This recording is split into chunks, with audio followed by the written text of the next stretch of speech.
my name is Paige. Welcome to my channel. I am doing the philosophy of book tag. I was tagged by Randy Lynn to do this a billion years ago, like all of the other tags I'm trying to do this month, and it's a long one. So if you have a snack, if you have a drink, I would sit back, relax, because this is 20 questions about my philosophy on reading. Question number 1 is, what's the most important? A good character, a plot, or message? And personally, I feel like a good character is the most important. I have always been connected to characters. I have said many a time that if I love characters, I will read them doing anything. I will read them brushing their teeth. I will read them going to take out the trash. I will read them going to the park to sit on a bench and feed ducks. I don't care what a character does, as long as I feel like I know their morals, I know their backstory, if I know their motivations, their fears, their misconceptions. If I know a character and I am connected to that character, I'll read them do anything. Question number 2 is, should one read books about ideas or opinions they disagree with? And I would say to an extent, yes, because if you want to be able to form any sort of argument with somebody else, you can't just see your side only. You have to see their side as well, some of the arguments that come from their side, so that you can form your own opinions and you can challenge your own misconceptions about something. So I think, yes, you should be reading opinions that you don't agree with, but I also feel like sometimes you have to take care of yourself too, where if you're reading about a topic that is really frustrating to you and the other group of people are not willing to change their opinions on something, reading stuff from that will just anger you further. So there's a lot of different situations where I feel like you might not want to read the things that other people form their opinion on and how out of touch their opinions might be. It just might not take care of your own well-being in that sense. So yes, you should broaden your viewpoint on things by reading varying opinions, but also you need to know when to step back and not take yourself down a rabbit hole where you get too upset by the things that you're also reading. Number 3 is, as technology advances, what do you think the role of books will be? And I don't think books are going anywhere. I think that books might be more accessible and accessible in different ways as technology improves. I remember when I was a teacher, there was this website that would animate different children's books.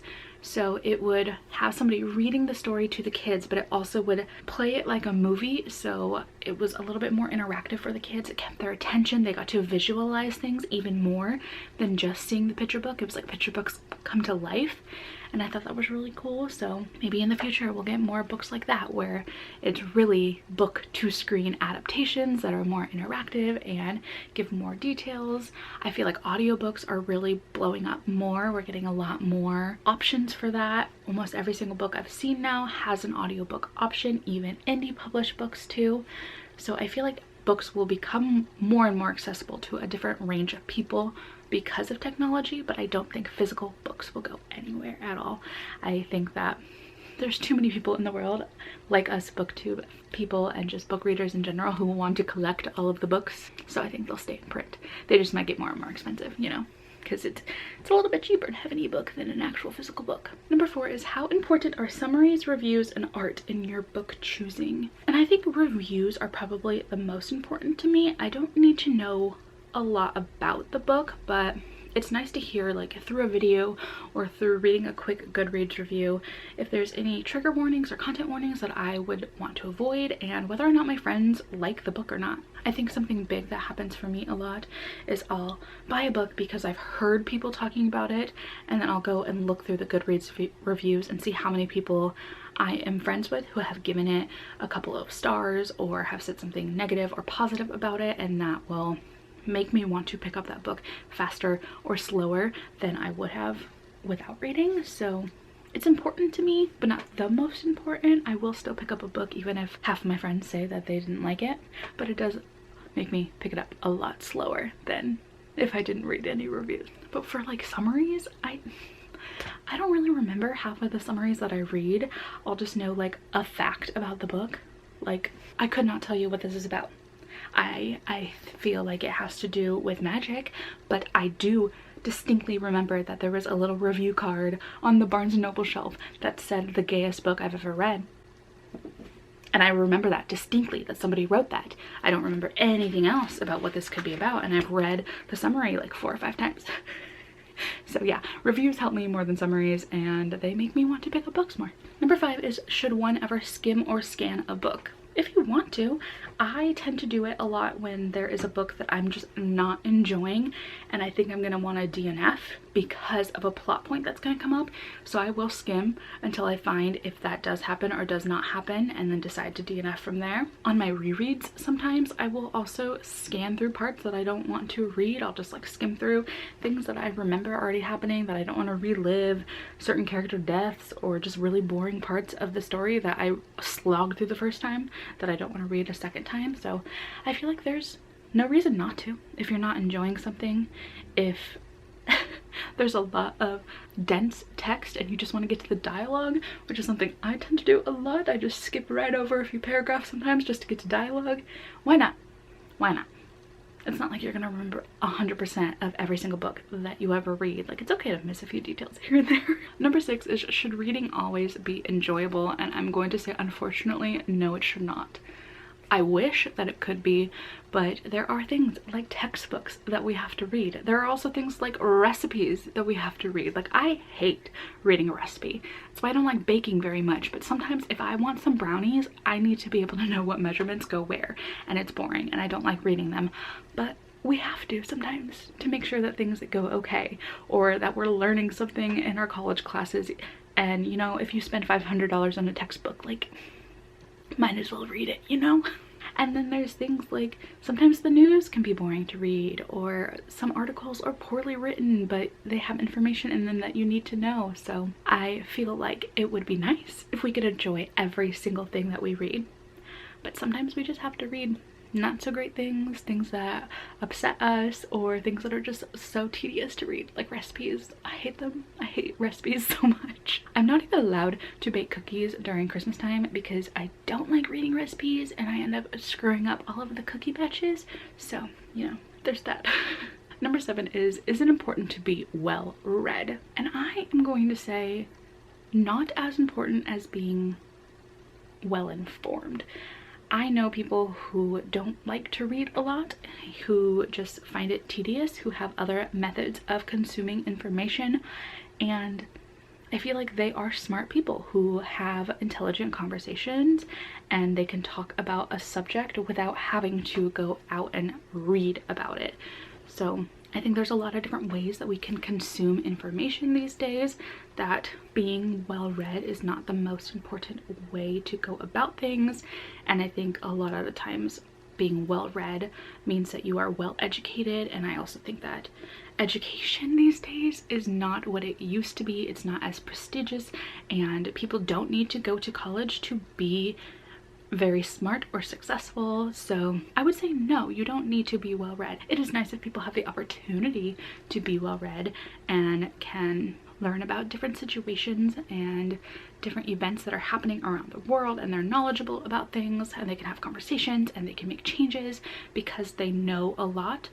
But like I said, I feel like the connotation of well read just goes, you are college educated, you have a degree, and you are so smart because of that, when there are other ways that people can be very smart and well informed. So I don't think being well read is the most important thing. I hope that makes sense. I feel like I am just rambling and not making any sense, but that's okay, we're gonna keep going. Number 8 is, what is your book buying process?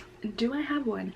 I have been really trying to go out and buy books at a store. So I do have a list where I write down all of the books that I want to read. I cross-reference a lot of those books with Hoopla and Scribd so that I can hopefully get the audiobook without having to pay for credit through Audible. And I will put those in a list and go to the bookstore to buy those books as a priority. But sometimes I just click add to cart because I've heard about the book and the price looks nice, and I don't think. I just add and add and add.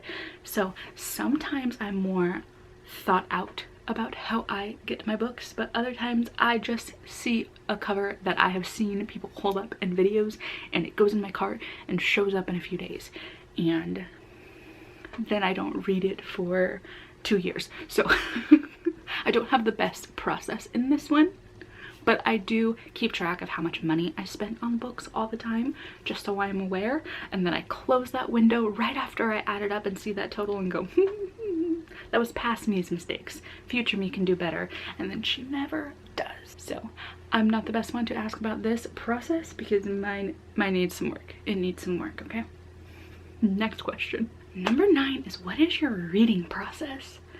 And I thought this was a weird question because in my mind I was like, I just pick up a book and read, and that is so not true anymore. I find it so difficult right now to pick up a book and read in silence. But I also can't have music playing or else I think about a bunch of other different things. So really, I am almost exclusively listening to the audiobook while I am reading along with the book, or while I am doing something like bullet journaling or something that does not include reading, where I can be more artistic.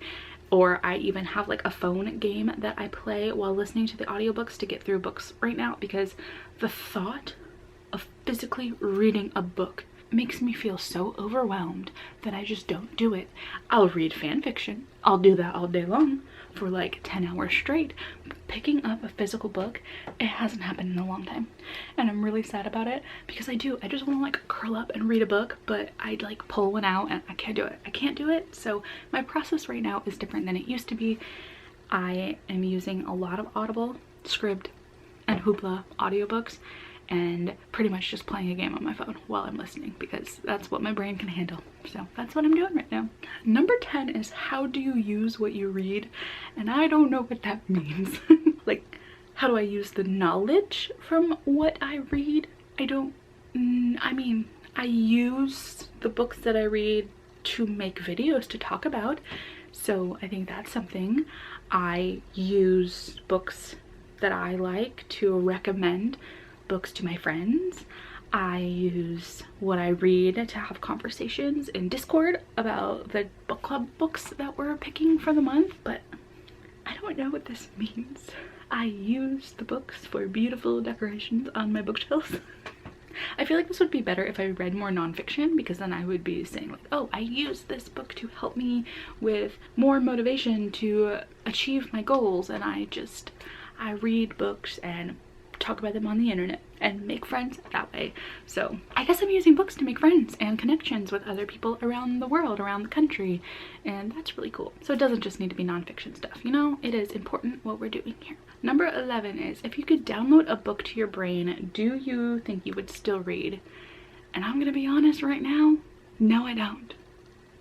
If I could just know all of the plots of all of the books and every detail of all of the books that I want to read, I don't think I would read. I love reading. I love sitting down and listening to a book or just reading a fan fiction, but if I could just know them all instantly, like a little download, it would free up so much time to do other things that I want to do, and that would be helpful. I feel like we all struggle with wanting to fit in all of the other things that we want to do, so it would be great if I could just know all of Brandon Sanderson's Cosmere without having to sit down and read 1,000 pages over the course of like a few weeks. So as I am right now with all of the things I want to get done, I don't think I would read again if I could just download them. It would just be so convenient. It would be so convenient. But if that was the only option and I could never ever read again if I chose this option, then I wouldn't do it. I would still like to eventually have the option to read again. But as I'm in this transition of trying to figure out what to do with my life, it would be nice to have more time. Number 12 is, what are your views on rereading a book? I really enjoy rereading. I personally will sometimes get to a point with a book where I feel overwhelmed with what's going to happen and I'm stressed out about how it's going to end.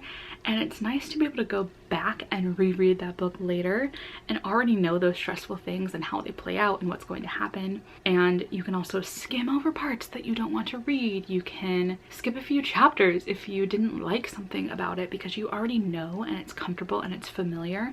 I think that's a lot of the reason why I read a lot of fan fiction, because I like to be comfortable and familiar with worlds and characters and environments and relationship dynamics. So I like rereading.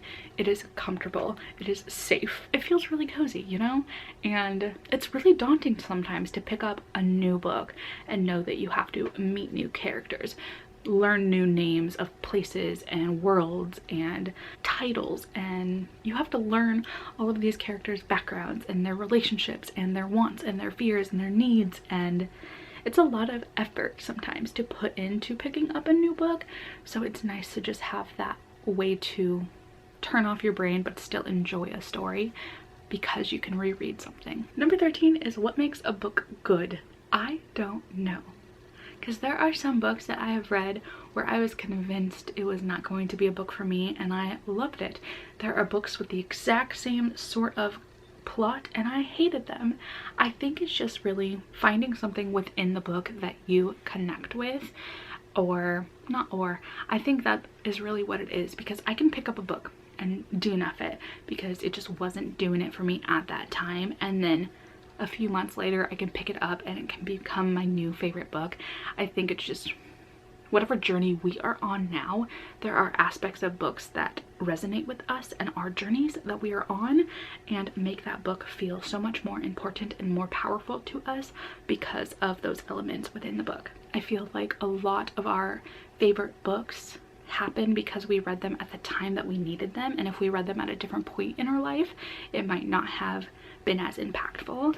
Like, I'm thinking of The Hunger Games, where I read that when I was in high school, and that was the peak of like when I had a bunch of friends and it was something that we got to talk about with each other. We got to go to the movies with each other and it was like a big deal. There was a lot of emotion writing around it. It was a book with a lot of characters and character dynamics and different relationships, and it was read during a time where I was going through like figuring out what my beliefs were, what my morals were, and reading a book like that at that time was more impactful. And maybe Hunger Games isn't the best example of this because I feel like if I read it now it would still be impactful, but it wouldn't shape me in the same way that it did when I was in high school.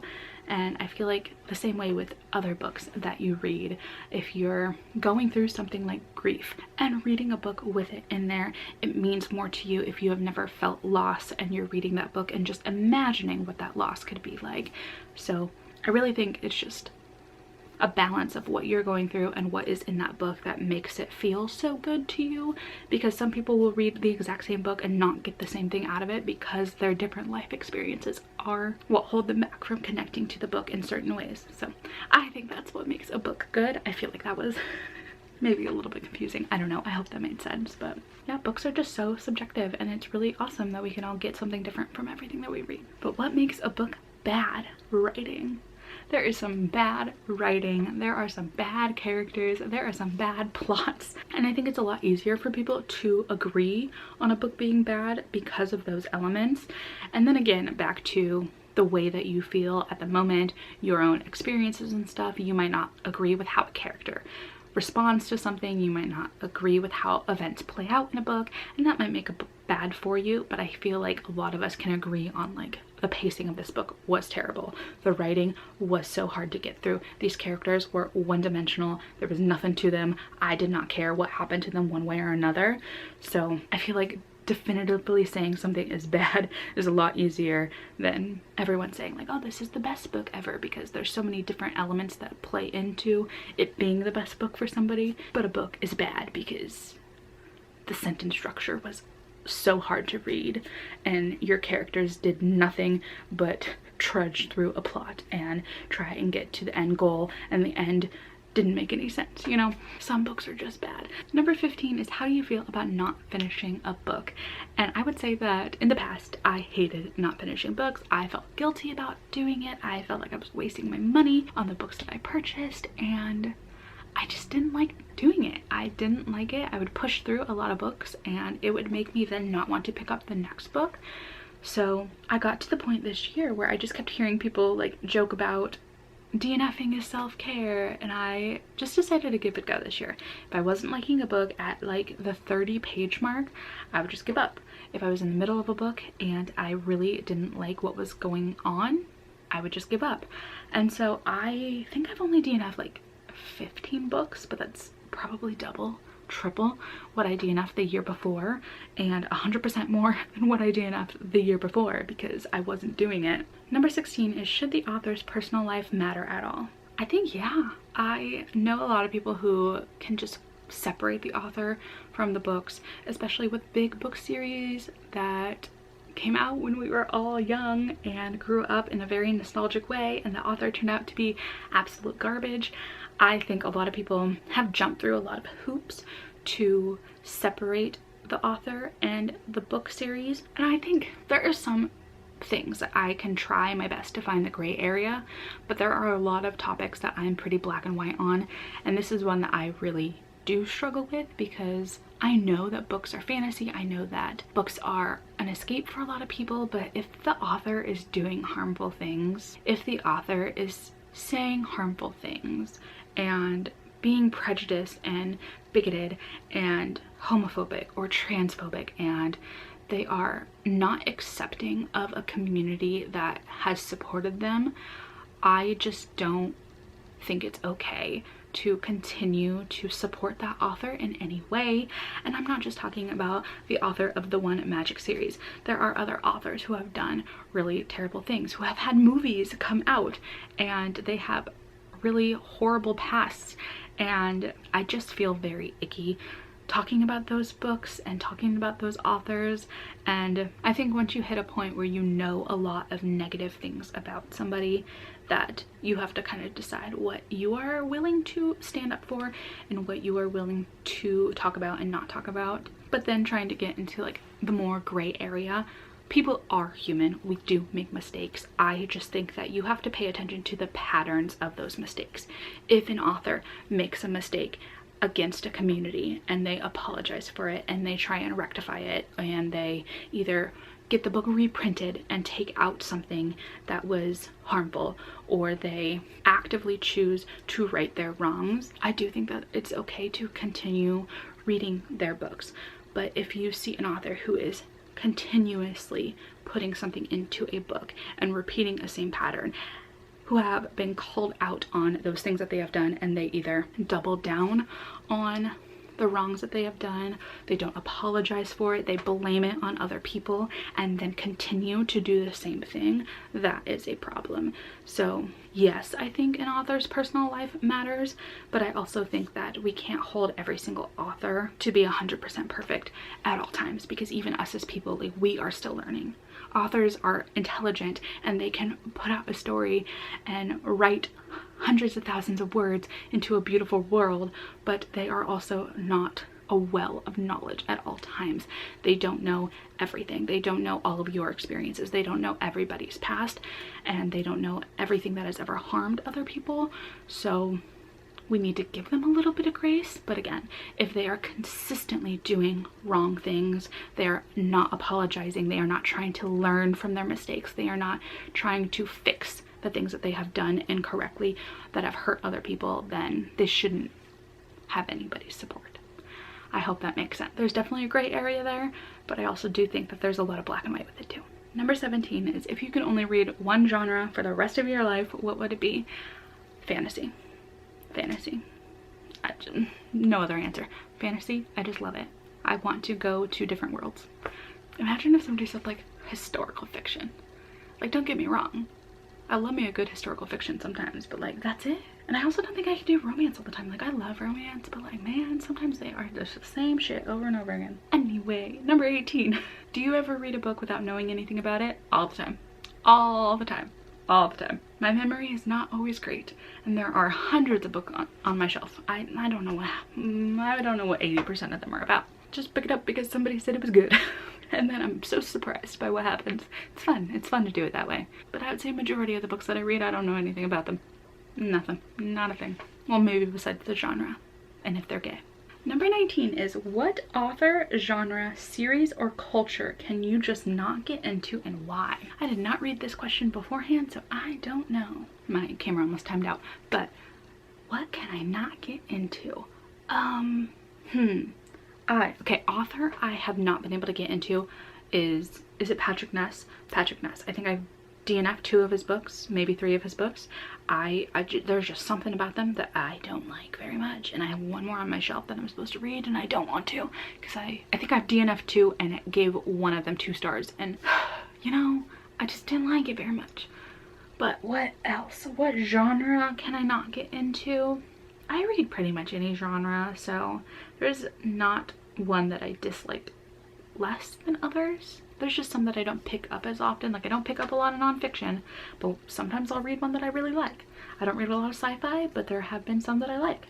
I don't read a lot of historical fiction anymore, but I used to love historical fiction. So culture. I don't feel like I read enough of different cultures. Like that's something I definitely need to do better of. Better on, better with.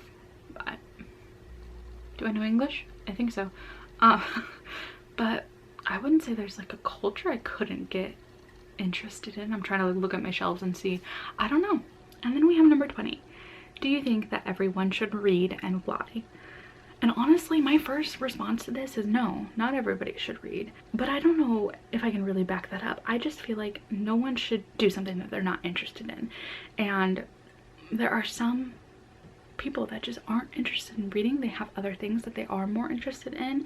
I also think that reading might be really difficult for some people. It might not be as accessible for some people. They might have struggles with it for one reason or another. And if they don't want to or can't read, like then they don't have to. I would like for people to read more. I think that it is something special that everyone can have. I feel like there are more accessible ways for books now that people can learn about these stories or hear these stories, and it would be great.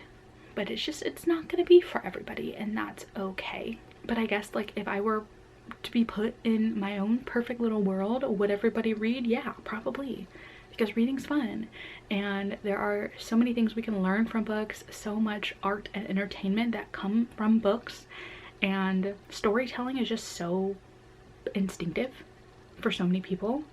Even like my cousin, I think of him sometimes where there are so many books that I read that I know he would love that he just never will. He never will, but he finds stories in other ways. He plays a lot of video games and he watches TV with his family, and that's how he consumes art and entertainment, and that's okay, even if I know that he would die for some of these Brandon Sanderson books that I have read.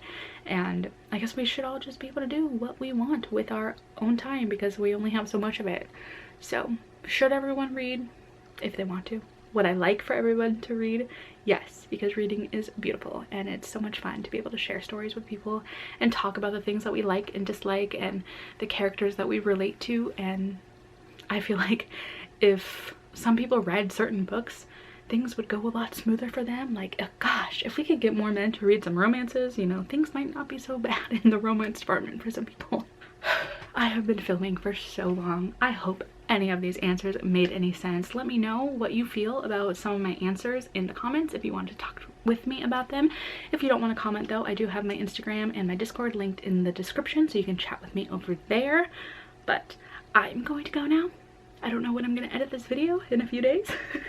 But thank you, Randy, for tagging me in this video, and I will see everybody in my next video. All right.